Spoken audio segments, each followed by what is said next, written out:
Hey guys, we are going to answer a question we got in today. And the question was, how do postural imbalances contribute to issues like uneven hips or leg length discrepancies? Boston, here's one of the most common things that clientele who we see have been told, when we're asking people, what they've been told about like their symptoms or, who they've seen for other practitioners. And I know Carrie and Miranda, you have clients say this all the time. It's like, well, I've been told that one of my legs is shorter than the other.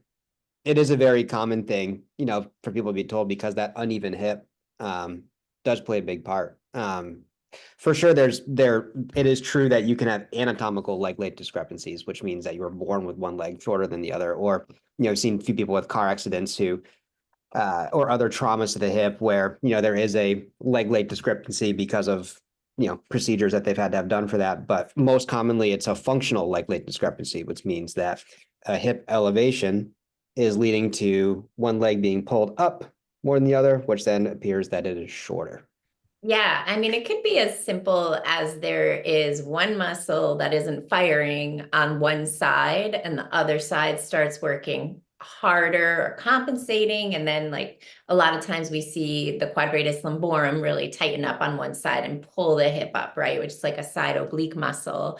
That is so common. And people think like they've had pants tailored to different lengths and they just really they have to stretch out their back and then get whatever isn't firing on the other side going, and then boom, you have even hips. So I would say that's probably the biggest one. Yeah, I think the QL like oblique muscles, that's the side and like side of your lower back for sure. I think the inner thigh muscle group or adductor muscle group is another common one that we'll see. So typically, if a hip is elevated, we'll see on the same side that the upper leg is angled inward because those adductor muscles are tight. They're compensating for other muscle groups that are their purpose is to align the leg, not activating as much as they need to. So yeah, just muscle imbalance for sure. Yeah, and we kind of see like you said, Carrie Ann, about like why that happens. It's a offloader, mechanically too. If one hip is elevated, it's typically the body's way of being able to shift more weight or more load on one side and offload another side. So, it gives us a good clue as to potentially where the root cause issue is when we're assessing people's biomechanics, and not so much where the symptom is.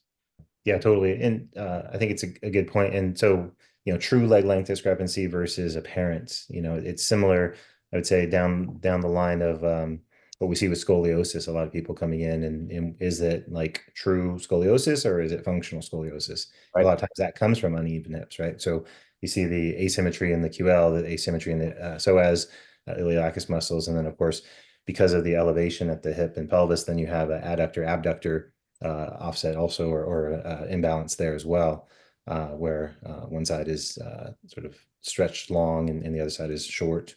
Yeah. And whatnot.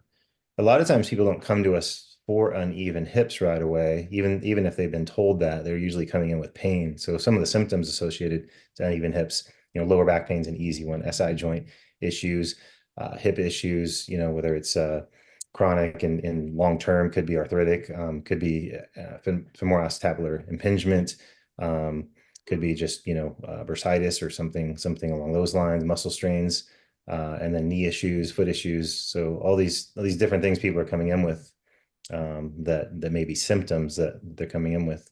And I'd say to add to like mechanisms, sometimes the rare birth defects, I think that's a rarer thing. And then it's, was there a childhood accident where the epiphyseal plates or growth plates were affected, that may have, impaired growth on one side? And even in those cases, like I remember having a client a while back now, he came in and said he had an accident, I think when he was 14 or something. It was near the growth plate and whatnot. And so he had a half-inch lift, orthotic on one side. And so we're going through and it's not just a hip elevation doesn't happen in a vacuum, right? So, there's valgus stress more on one side, there's tibial torsion, on one side, and then, the shoulders are uneven, the spine's uneven, everything's uneven. So we're kind of going through and as we do, looking at a whole body approach rather than just, one part. And we get to foot circles because one of his feet is collapsed also. more than the other. So it's like, well, that is a height difference that's going to be affecting. That side's also more valgus. So the knocking of that knee is also collapsing that side, making it shorter. So it's like all these things going on. And so this is his right leg. And when we go to foot circles, he pulls, grabs the leg behind, and his first foot circle, like pop, there's this loud popping noise that comes from his knee. And he's like, whoa, and it didn't hurt or anything. But he's like, that hasn't happened before. And so his whole like tibial fibular attachment there was impaired or was off. And so when he did that, he went back to at the end of the session. We went back to we used a test to see, and he was and then validated later when he went back to his podiatrist. But he went from a half inch down to a quarter inch.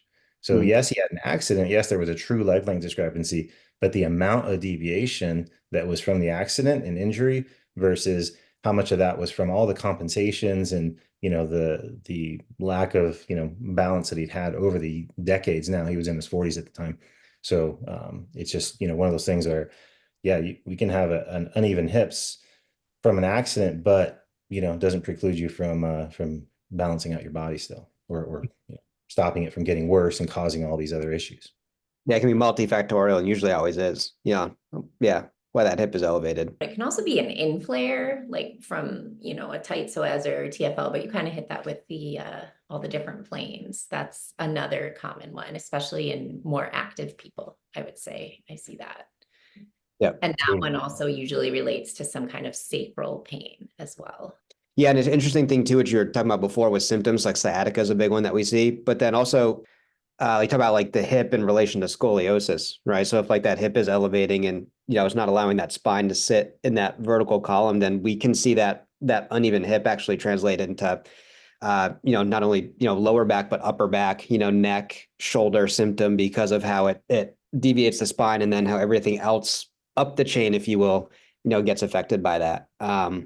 Yeah, like to your point, like common techniques to correct that we'll see people for before they come in to for the postural realignment therapy is like lifts in the shoes and or like adjustments like we learned it in a sportsman called shotgun technique, where you kind of pull on the leg, and that's supposed to level out the hips, and usually just that adjustment is temporary stopgap there, and then the lift is trying to even out the feet to your client like you're talking about, but that does not mean it truly corrects that root cause of why that hip is elevating. Yeah, even going off of people using lifts due to the hip elevation or having a leg length difference. I've had so many clients where their hips start to even out, and all of a sudden they're like, these shoes that I've been wearing for years with the this lift, it doesn't feel good anymore. And I'm like, because you don't need it anymore. That your hips are in a more functional position. So yeah, it's going to be uncomfortable now because you're wearing something that was just helping to put a Band-Aid on what was really going on. Yeah. Totally. And most of those are, again, apparent. So I would say, over 90% of what we see in the clinics is apparent leg length discrepancies, not true. And so that hip looks elevated, and, it's kind of silly how sometimes we'll have fun, but it's part of our process. Put your hands behind your head, and then all of a sudden their pelvis is level. On palpation, you can see it come out. And I would say also, like uneven hips, there are different planes that we need to consider also. So usually we're thinking of hip elevation, where there's also anterior to posterior pelvic tilt disparities, where one side is tipping more anterior because maybe that hip flexor is tighter on that side, or the hip flexors are tighter, or maybe the glute is weaker or inhibited on one side versus the other, or maybe something's contracted on the other side that's creating that disparity. And then there's also rotation that might come into play. So that's a form of uneven hips that and all these deviations can lead to where it just seems like things are not balanced, which they're not.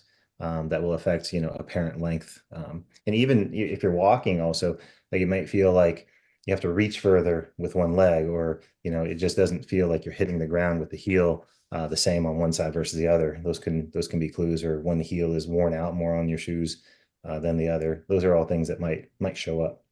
Yeah, if you feel like you're losing your balance, right? For that matter too, like you just feel unstable, that uneven hips is a big piece. And yeah, to your point, Paul, for sure, like the planal deviation that we'll see in uneven hip that would dictate how we would help people resolve that. So it's not like a one size fits all thing, right? We have to see like all of the planes of motion because it can be both. It can be like that hip elevation and that pelvic disparity you're talking about too. So so we're customize the correction specific to the client in front of us.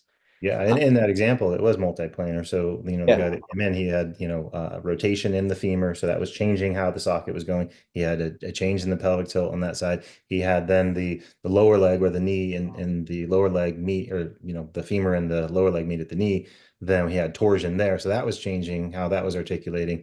And then he had the valgus stress. So that's, in a different plane. And then they had the foot collapse. And so you have like all these different areas that were leading up to that. Yeah, for sure. And you need to address all of them too, right? Like it's not just address the hips and you're good. It's like you said, ankle correction with foot circles, then knee, then hip, and then shoulders, help them just square away these individual components and then help them communicate together as a whole.